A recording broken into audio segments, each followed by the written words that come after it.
Hello, this is Taylor Elwood with Magical Experiments, and tonight we're going to be talking about the principle of connection and how it works in the process of magic. In fact, I wrote about the principle of connection in the process of magic, but tonight we're going to explore it a bit, and I'm going to explore it in terms of a couple different angles because, as always with magic, ideally what you're doing is your magical practice is evolving over time. Certainly mine is, and so you're going to see some of that in what I share tonight.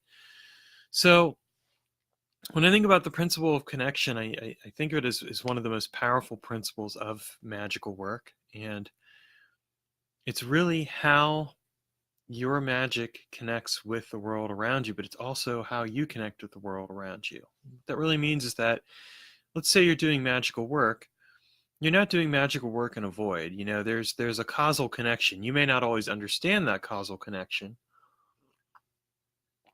that gets you from point A to point C, but it's there nonetheless. And with the principle of connection, we explore that. I tend to think of the principle of connection as one of those things where, when you're putting a magical work together, you're looking at, okay, how does all of this connect together?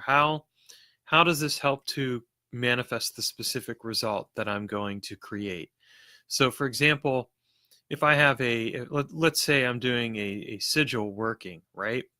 I'm going to go and I'm going to define what the result is first. You always define your result in magic first. What is it that you want? Okay, I've defined what I wanted. Now I've decided I'm going to use the sigil as a technique. What I'm going to do is I'm going to create a sigil where I'm going to basically take the words of my desired result, and I'm going to cut out the repeating letters, and I'm going to take the remaining letters and I'm going to form them into a nonsensical symbol that embodies what it is that I desire, and that I'm going to use to seed the consciousness of my head, or the consciousness of my consciousness, and I'm going to use it to seed my subconsciousness. And then what I'm going to do is I'm going to use the act of creating this sigil to help seed my subconsciousness with that desired result that I want to manifest. And at the same time, then once that's done, I'm going to take that sigil and I might go and I'll do some type of charging / firing work. I'll find some way to charge it. We use sex as an example because it's a good one, right?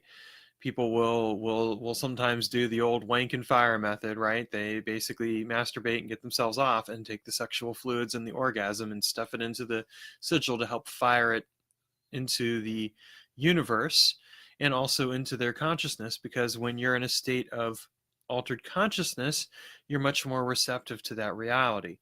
Then you can do what some people like to do, which is go and destroy the sigil, or you can do what I like to do, which is to put the sigil in the background, hanging up somewhere in the home or what have you, until it just becomes part of my background. I don't even think about it anymore. But either way, you can do whatever you want to do with it, and you just let it go out there into the universe. But you do it with this idea that everything that you have done is going to connect with that desired result and connect it and embody it within your life. Now, you may also end up finding that you take some type of action, and as a result of that action, some mundane actions to help you manifest that desired result as well. Um, like if you're doing a sigil to find a job, for example, you're not just going to stay at home and wait for someone to knock. You're gonna go out there and fill out applications. You're gonna go and go on interviews and all that stuff. But what you're doing is you're using that sigil to basically stack the hand of fate in your favor. You're basically moving the possibility of you getting hired that much closer to reality. So that's an example right there of doing of the principle of connection. We can do another. Let's do another example here. Let's say that you are working with a spirit, and your purposes for working with that spirit are to influence the world in some way, in some form or manner that's favorable to you. You have a specific desired result in mind. Your work is going to focus initially on connecting with the spirit, contacting it, deciding whether or not there's a mutual fit. And if there is a mutual fit, then you're going to determine what it is that you're willing to do for that spirit, and ask the spirit what it's willing to do for you, and you'll come to some kind of agreement. Then what you're going to do is you might offer some, you'll fulfill your end of the bargain. You'll make some offerings. You'll create a painting like the one I have in the background over here, right? That's Prasan right there. You'll do something else along those lines. And at the same time, that spirit is going to essentially go out there in the world and start working toward creating the favorable result that you want to manifest. It's going to connect it to you in some form or manner that you didn't feel you could connect with it. Usually this is just my take on it. I work with spirits when they can do stuff in a way that I wouldn't necessarily think of, or in a way, or provide me an angle towards something that would work differently than how I'm approaching things otherwise. So that's just my take on it. Other people have their own take, and there you go. So in this particular case, we're connecting we're connecting with the spirit. The spirit is connecting us with the desired result, and it brings it all together to create the manifestation of that result. So as you can see, there's always a causal connection. You may not understand that causal connection fully, but the principle of connection basically states that there is a connection between yourself and what it is that you desire, and that they can come about through indirect means, it can come about through direct means, but it's going to connect you together with what it is you're trying to achieve. Now, that's basically what I've shared in the process of magic, and I think I do a pretty good job of it. But I'm thinking a lot about connection in terms of different types of connections. So, for example, I've been thinking about active connection and passive connection. And I'm not going to say active versus passive because they both have their uses. But I think of active connection from a Taoist perspective as being yang, the yang, energy. It's very active energy. It's energy that is moving and expanding outward, right? It's reaching out to the stars. It's movement. It's you moving, and it's you making actions to achieve something, right? And so, for example, that sigil magic working, or the working with the spirit, could be seen as forms of active connection, yang connection, movement connection. You're actively doing something in order to influence the realization of your desired result. You're actively going out there in the world to change what it is you're trying to achieve. All of these things could be considered to be active movement connection. Okay? But then there's another type of connection, and it's what I would call passive connection, or again, borrowing from Taoism, yin, or stillness, right? Where your connection, for all intents and purposes, is derived from the idea that you are still, and that if anything, you're drawing stuff into you. You become a center of gravity. This is an approach that I have drawn upon in my marketing, as an example, but also in my magical work a fair amount, in the sense that I find that I can attract the right people to me, and that I can attract my community to me, so that instead of trying to actively go out there and get the community or reach out, instead what I'm simply doing is becoming that center of gravity that draws in the people or experiences or whatever else is necessary for my life. Is one type of connection better than the other? No. And in fact, there are times where you need one type of connection over another. I did a sigil magic working recently because I needed to get some stuff moving that was getting bogged down by other people for a situation in my life, and I basically employed some active magic to make things happen. And lo and behold, within a day or so, things started to happen much more quickly than they were, and some developments occurred that I needed to have occur. And if I hadn't done anything, if I'd just been still, waiting to attract it to me, that wouldn't have worked. I want to be clear here too. I'm not talking about the law of attraction, okay? When I talk about passive connection, it's not this idea of, well, I'm going to send out, this new age idea of I'm going to send out intention to the world, and I'm going to send out what I need to attract the things to me. That's not what I'm talking about. Rather, what I'm talking about is, in another sense, it's push and pull.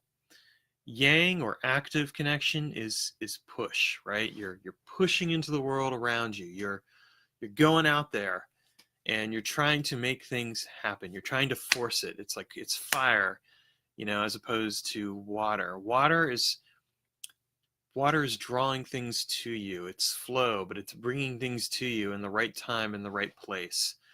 Um, it's still. It's gravitational. It's creating that center of gravity that basically cannot be escaped. And we've all done those at different times. Some people will find that they are naturally better at active connection, and other people will find that they're naturally better at passive. And then you have some people who are really good at both. Um, I would say that I certainly have had experience with both types of connection in my magical work. And I would say I'm pretty good at both of them, just because I've been doing magic for a long time. At the same time, I would note that like the passive connection is something that I've really been working with a lot in the last few years, and I find that really is something. It's shown up in different ways. Like it's shown up in terms of the people that I've attracted to my life and who've come into my life, who've joined my magical community. It's shown up in terms of the fact that those people are often a lot like me. They're unique. They have a different approach to magic. They're not doing the standard thing, and so they're drawn to connect with someone like them because they can't find that connection, in the typical occult community. Um, Another example of this passiveness is, finding, drawing to myself the right experiences that I need to get me to where I want to go. Drawing the right resources to me. I have a knack of finding the resources that I need to help me advance what it is that I am working toward in the long term. So these are things that, that have come about because I've learned how to generate this gravitational field, for lack of a better word. And really what it comes right down to is just being still and relying upon a sense of centripetal force, really, where it's kind of like the core, at the core, inward core, is just, slowly but surely drawing things into it that is needed. A good example of this would that's shared is by R.J. Stewart. He talks about this one adept in England who lived a while. He died a while back, but this guy, he basically was paralyzed, actually, but he had a habit of being able to draw the right people and circumstances to him for the spiritual work that he needed to do. It's let's see here. The book is The Hidden Adept and the Sacred Well, I think, or something along those lines. I know it's The Hidden Adept. Yeah, just look for The Hidden Adept on on Amazon. You'll probably find it. It's all about Ronald Heaver, and if you don't know who that is, don't be surprised. It wasn't like he wrote a lot of books or anything, but he was definitely a practitioner that knew what he was doing. Some of it's also so some of that's influenced my approach to passive connection, but some of it's also been influenced by Taoist practices, because like even in moving meditation, when you're doing moving meditation Taoism, you're learning how to not just push but also to pull. And that's how I think of passive connection, is that it's pulling towards you what you need. It's drawing in what's necessary for you so that you can get where you need to go. And it's actually a very powerful form of connection, because what it does is it really allows you to transform your relationship with the world around you and your relationship with yourself. So that's what I think of when I think of passive connection and how that works. So anyway, those I wanted to share that tonight with you, and explore this principle of connection, and really explore it from a perspective of not just what it not just generating outward, like trying to connect outward, but also how you can connect inward and how you can draw things to you, as well as, of course, actively seek stuff out. Again, neither type of connection is more powerful than another. They both have their uses, and there's a time and place for both of them. Knowing when to employ which type of connection, whether it's active or passive, is key. You want to apply your active connection for things that maybe you can't draw them towards you, because there's situations that would um, be that would create adversity toward that.